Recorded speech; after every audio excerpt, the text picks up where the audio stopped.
भारत माता शिव शक्ति अवतार।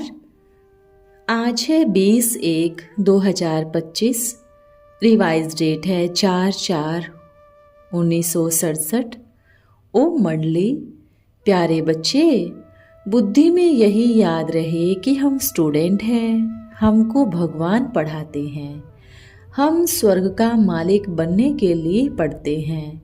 तो कितनी खुशी अंदर में रहनी चाहिए, यह क्यों भूल जाता है। रूहानी बाप बैठ बच्चों को समझाते हैं। यहाँ जो बैठे हैं तो बच्चों को अच्छी रीति याद रहना चाहिए कि इस दुनिया में जो पाठ है सो अब पूरा होता है। नाटक जब पूरा होने पर आता है तो सभी एक्टर्स समझ जाते हैं कि अभी हमारा पाठ पूरा हुआ, अब जाना है घर। तुम बच्चों को भी बाप ने अभी समझ दी है, यह समझ और कोई भी नहीं है। इसका मतलब कि बेसमझ है। तुम्हारे में अभी समझ है, बाप ने समझदार बनाया है। बच्चों, अब नाटक पूरा होता है, यह है बेहद की बात। बच्चों की बुद्धि में यह जरूर होना चाहिए कि अब बेहद का नाटक पूरा होता है। अब फिर नए सिर चक्र शुरू होना है। नई दुनिया में सतयुग था, अब पुरानी दुनिया में इस कलयुग का अंत है।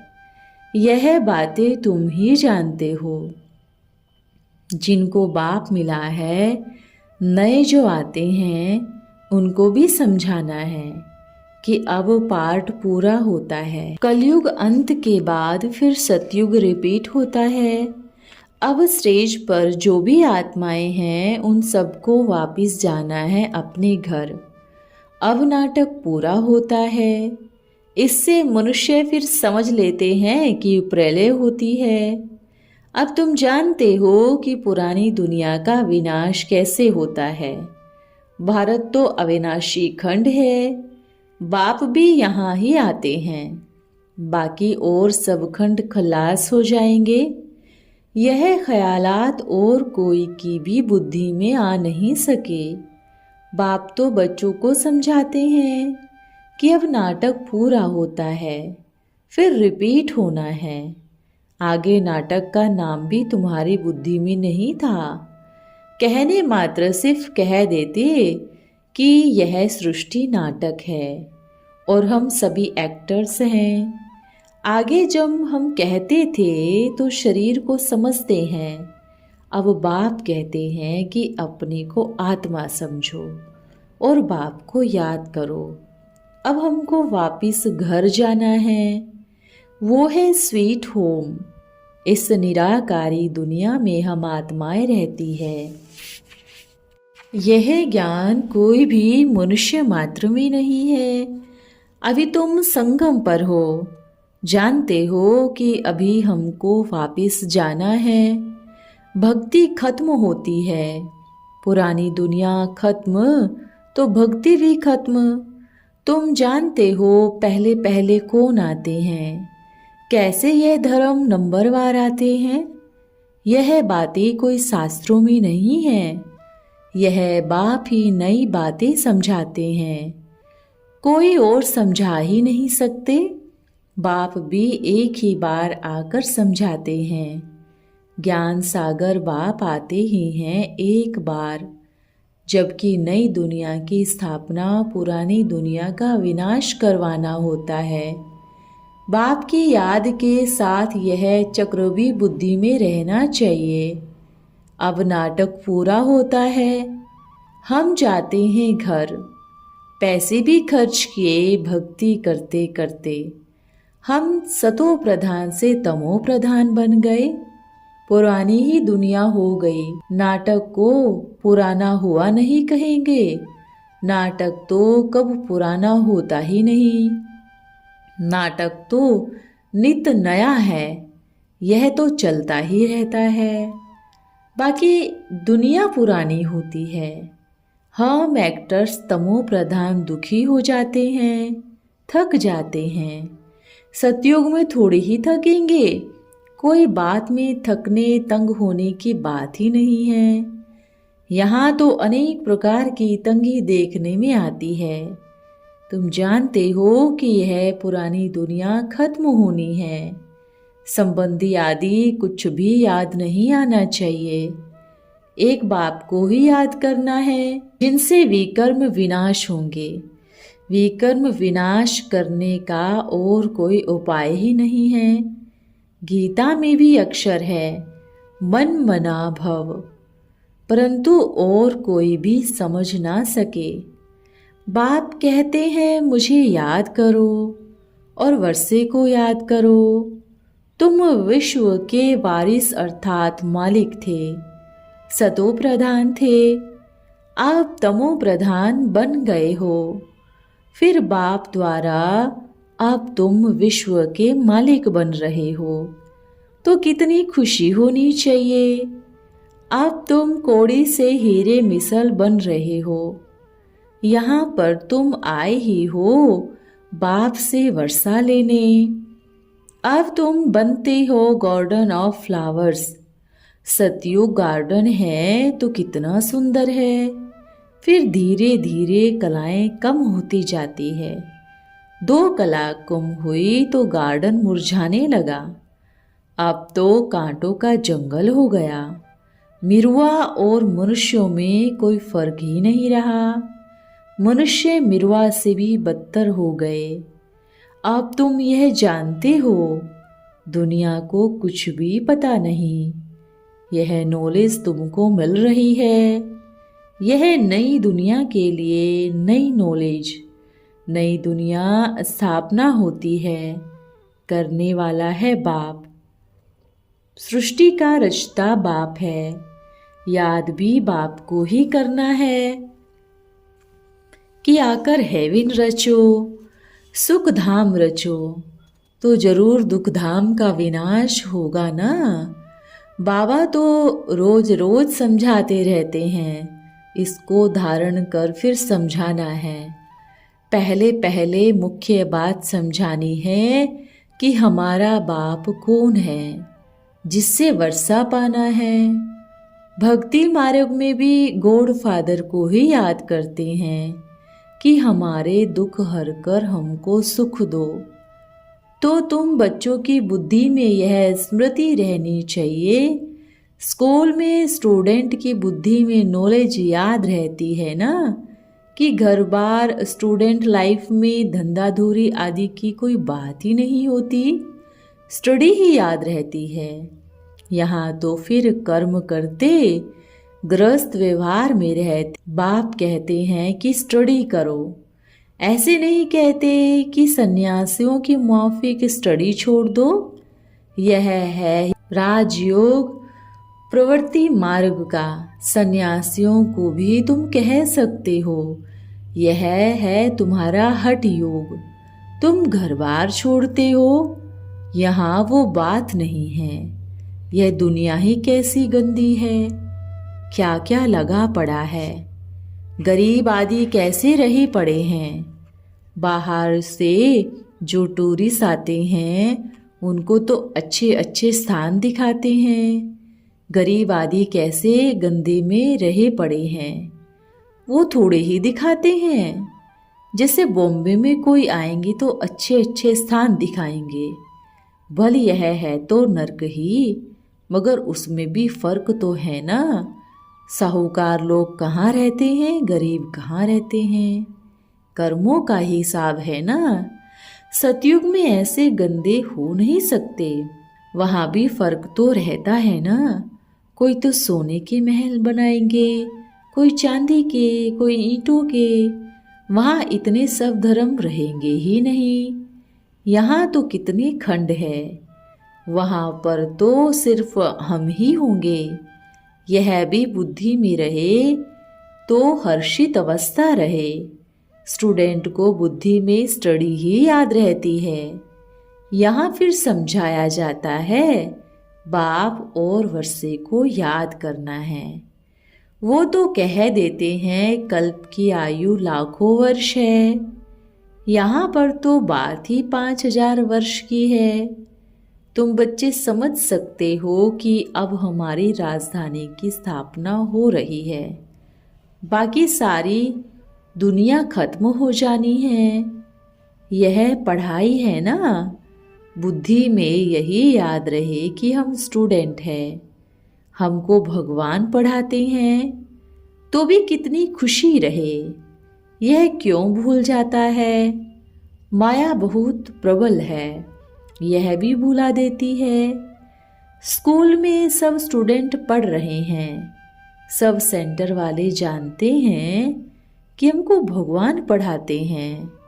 वहाँ पर तो अनेक प्रकार की विद्या पढ़ाई जाती है, अनेक टीचर होते हैं। यहाँ पर तो एक ही टीचर है, एक ही स्टडी है, बाकी नाइव टीचर तो ज़रूर चाहिए। स्कूल एक है, बाकी सब ब्रांचेज है। पढ़ाने वाला एक बाप है, बाप आकर सबको सुख देते हैं। तुम जानते हो कि आधा कल्प हम सुखी रहे हैं, तो यह भी खुशी रहनी चाहिए ना कि शिव बाबा हमको पढ़ाते हैं। शिव बाबा रचना रचते हैं स्वर्ग की, हम स्वर्ग का मालिक बनने के लिए पढ़ते हैं। कितनी खुशी अंदर में रहनी चाहिए। वो स्टूडेंट भी खाते पीते घर का सब कुछ काम करते हैं। हाँ, कोई कोई हॉस्टल में रहते हैं कि जास्ती ध्यान पढ़ाई पर रहे। यहाँ तो हॉस्टल में रहने वालों से भी बाहर में रहने वाले जास्ती पढ़ते हैं। सर्विस करने लिए भी बच्चियाँ बाहर में रहती हैं। किस किस प्रकार के मनुष्य आते हैं। यहाँ पर तो तुम कितने सेफ बैठे हो, कोई अंदर घुस ना सके। यहाँ कोई का संग नहीं, पतित से बात करने की दरकार नहीं। बाहर में तो कैसे कैसे शैतान आ जाते हैं। यहाँ कोई से बात नहीं करनी है, तुमको तो कोई का मुंह देखने की भी दरकार नहीं। फिर भी बाहर रहने वाले तीखे चले जाते हैं। कितना वंडर है। बाहर वाले कितनों को पढ़ाकर और आप समान बनाकर फिर ले आते हैं। बाबा समाचार पूछते हैं, पेशेंट को ले आते हैं, क्योंकि बहुत बीमार है तो उनको 7 रोज भट्टी में रखा जाता है। यह जैसे कि तुम ब्राह्मणों का एक गांव है, यहाँ पर कोई शूद्र ले नहीं आना है। यहाँ बाबा तुम बच्चों को बैठ समझाते हैं, विश्व का मालिक बनना है तो फिर चलन भी तो वैसी चाहिए ना। आगे चलकर तुमको बहुत साक्षात्कार होते रहेंगे कि वहाँ क्या क्या होगा, जानवर भी कैसे अच्छे अच्छे होंगे, सभी अच्छी चीजें होंगी। सतयुग की कोई चीज यहाँ हो ना सके, वहाँ फिर यहाँ की कोई चीज ना हो सके। तुम्हारी बुद्धि में है कि हम स्वर्ग के लिए परीक्षा पास कर रहे हैं। जितना पढ़ेंगे उतना फिर औरों को पढ़ाएंगे। टीचर बनकर औरों को रास्ता बताना है। तुम सब टीचर हो, सबको टीच करना है, अलग अलग चित्रों पर समझानी है। गीता का भगवान कौन, इस चित्र की समझानी अलग है। पहले पहले तो बाप की पहचान देकर बताना है कि बाप से यह वर्षा मिलता है। गीता बाप ने सुनाई, कृष्ण ने बाप से सुनकर यह पद पाया।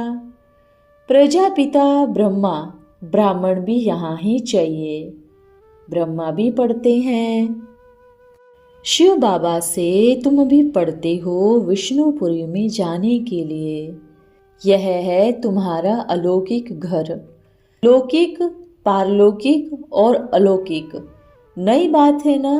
भक्ति मार्ग में कब ब्रह्मा को याद नहीं करते।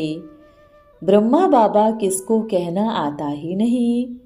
शिव बाबा को याद करते हैं कि दुखों से छुड़ाओ, वो है पारलौकिक बाप, यह फिर है अलौकिक बाप। इनको तुम सूक्ष्म वतन में भी देखते हो, फिर यहाँ भी देखते हो। लौकिक बाप तो यहाँ देखने में नहीं आता, पारलौकिक बाप को तो परलोक में ही देख सकते हैं। यह फिर अलौकिक है, वंडरफुल। यह ब्रह्मा कहाँ से आया? सूक्ष्म वतनवासी ब्रह्मा है, तुम फिर ब्राह्मण कहाँ से आए? यज्ञ कैसे रचा जाएगा? इस अलौकिक बाप को ही समझने में मूझते हैं। वो तो फिर भी कहेंगे निराकार है, लिंग कहते हैं, फादर भी कहते हैं। तुम कहेंगे वो बिंदी है, वो करके अखंड ज्योति व ब्रह्म भगवान कह देते हैं। अनेक मतें हैं ना, तुम्हारी तो एक ही मत है। एक द्वारा बाप ने मत देनी शुरू की, फिर वृद्धि देखो कितनी होती गई। तो तुम बच्चों को बुद्धि में यह रखना चाहिए कि शिव बाबा हमको पढ़ाते हैं, पतित से पावन बना रहे हैं। रावण राज्य में जरूर पतित तमो प्रधान बनना ही है, नाम ही है पतित दुनिया। सब दुखी भी हैं, तब तो बाप को याद करते हैं कि हमारे दुख हर कर हमको सुख दो। सब बच्चों का बाप एक है, वो तो सबको सुख देंगे ना। नई दुनिया में तो सुख ही सुख है, बाकी सब शांति धाम में रहते हैं। यह बुद्धि में रहना चाहिए। अभी हम जाएंगे शांति धाम। आज क्या है देखो, फिर कल क्या होगा। जितना जितना नज़दीक आते जाएंगे, आज की दुनिया क्या है, कल की दुनिया क्या होगी, वो देखते जाएंगे। स्वर्ग की बादशाही नज़दीक देखते रहेंगे। जैसे मुसाफरी से लौटते थे तो तुमको सिंध के बाग नजर आते थे। तुम बच्चों की बुद्धि में रहे कि स्कूल में बैठे हैं। शिव बाबा इस रथ पर सवार होकर आए हैं, हमको पढ़ा रहे हैं। यह भागीरथ है। भागीरथ का नाम क्या है सो भी किसको पता नहीं है।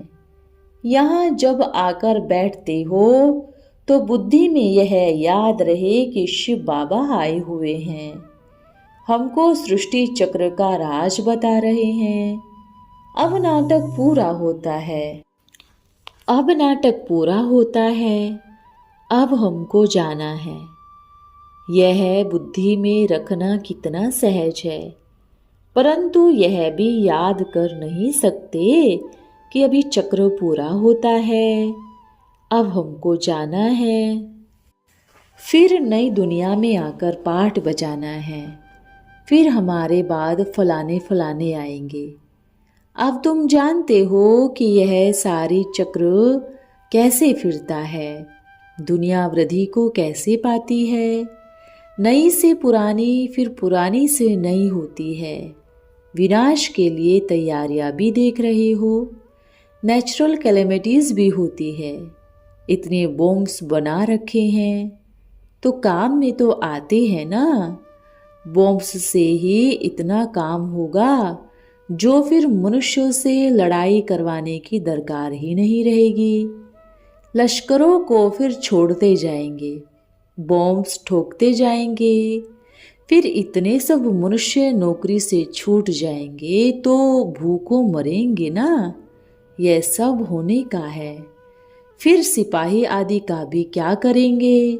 अर्थक्वेक होते रहेंगे, बॉम्ब्स गिरते रहेंगे, एक दो को मारते पीटते रहेंगे। खूने नाहक खेल तो होना ही है ना। दिल से पूछना चाहिए कि हमको क्या याद पड़ता है। अगर बाप की याद नहीं है तो जरूर बुद्धि कहीं भटकती है। विकर्म विनाश नहीं होंगे, पद भी कम हो जाएगा, परंतु सर्विस नहीं करते हैं, बाप को याद नहीं करते तो दिल पर भी नहीं ठहरते। सर्विस नहीं करते हैं, तो बहुतों को तंग करते रहते हैं, कोई तो बहुतों को आप समान बनाकर और बाप के पास ले आते हैं, तो बाबा भी देखकर खुश होते रहते हैं। अच्छा, मेरे होनहार देवताओं प्रति अपने बाप व दादा का याद प्यार और गुड मॉर्निंग। ओम नमः शिवाय। आज का वरदान है सफलता मूर्त भव। अपने को सदा सफलता मूर्त समझते हो, सफलता का राज सुनाओ। सदा और सहज सफलता मूर्त बनने के लिए विशेष 2 मुख्य शक्तियों की आवश्यकता है। वह 2 शक्तियां कौन सी है जानते हो? वह है एक संग्राम करने की शक्ति और दूसरा संग्रह करने की शक्ति। संग्राम किससे करना है यह तो जानते हो ना। संग्राम किसी व्यक्ति से नहीं, माया और परिस्थितियों से। और क्या संग्रह करना है? वस्तु, वैभव, धन व संपत्ति नहीं, बाबा से सर्व खजानों का संग्रह के साथ साथ लोक संग्रह भी करना है। यह दोनों शक्तियां हैं तो असफलता की बात ही नहीं। यह दोनों शक्तियां आ जाए तो सदा और सहज ही सफलता मूर्त बन जाएंगे। अच्छा, ओम नमः शिवाय।